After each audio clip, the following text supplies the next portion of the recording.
Now, dear children, we have seen the force can do four things. It can move an object which is at rest.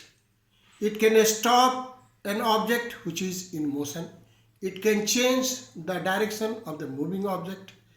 Also, it can change the shape of an object. Now we have to see, we will go through what are the two different types of force.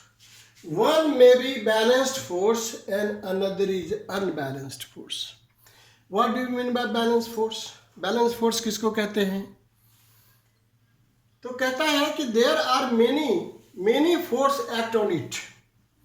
Many force act on it. If the resultant of all the forces is zero, then it is what? Balanced force. आपको बोला car को धक्का लगाओ, आपने लगाया, car चला नहीं.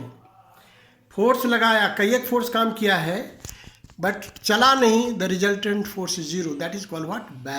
Balanced force. उसी प्रकार से हमने कहा, आप सोचिए किसी भी चीज़ को, किसी भी ऑब्जेक्ट को रस्सी से 4 बच्चे को बांध दिया और बोला कि चारों खींचो अलग अलग डायरेक्शन में, कोई पूरब से खींचो, कोई पश्चिम से. ये देखिए, मान लिया जाए एक ऑब्जेक्ट है, इधर में, इधर में, इधर में, इधर में, एक इधर खींच रहा है, एक इधर खींच रहा है, एक इधर खींच रहा है, एक इधर खींच रहा है.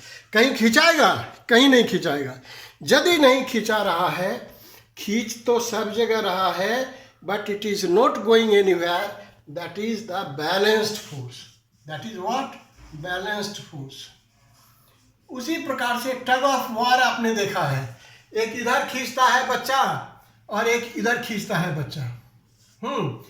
अगर कोई नहीं खींच पाया, वो कौन सा फोर्स है? Balanced force. अभी मैं आपको एग्जांपल से समझाता हूं कि कई एक फोर्स कैसे काम करता है. थोड़ी देर के लिए देखिए. एक यहां पर ऑब्जेक्ट है, हाथ के नीचे रखा है. हाथ क्या चाहता है? एक फोर्स है, ये कहता है हम नीचे जाएंगे. हाथ कहता है हम नीचे आने नहीं देंगे. अब तीसरी चौथी पोजीशंस देखिए. मान लिया जाए आप इसको इधर खींचते हैं हल्के से, जो हिल नहीं रहा है, तो कौन कौन फोर्स? एक ऊपर का फोर्स है, दैट इज mg. इसको क्या बोलते हैं? वेट है ना, इधर खींच रहा है. और वेट का to every action there is equal and opposite reaction. ये नहीं चाहता है कि आप नीचे आइए. Upward force. 2 फोर्स हो गया. आप इसको खींचते हैं, that is pull, force of pull. आप इधर लगा रहे हैं.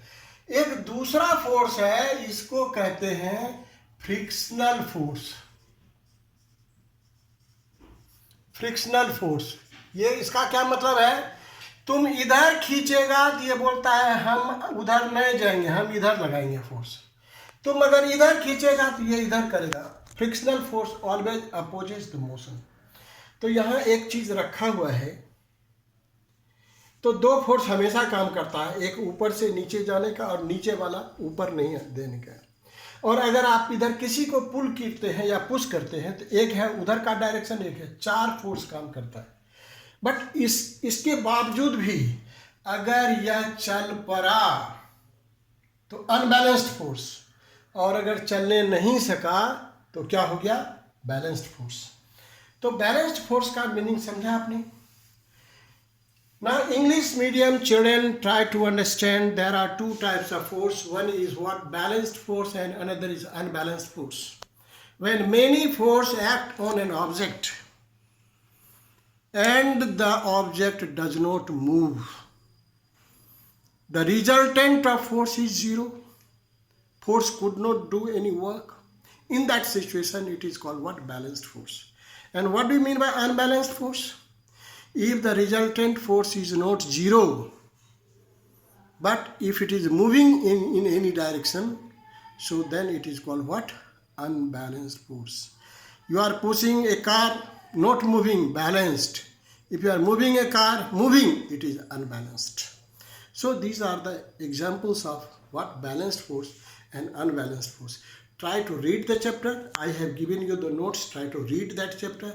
I hope it will be very purposeful and it will solve all your problems. Thank you.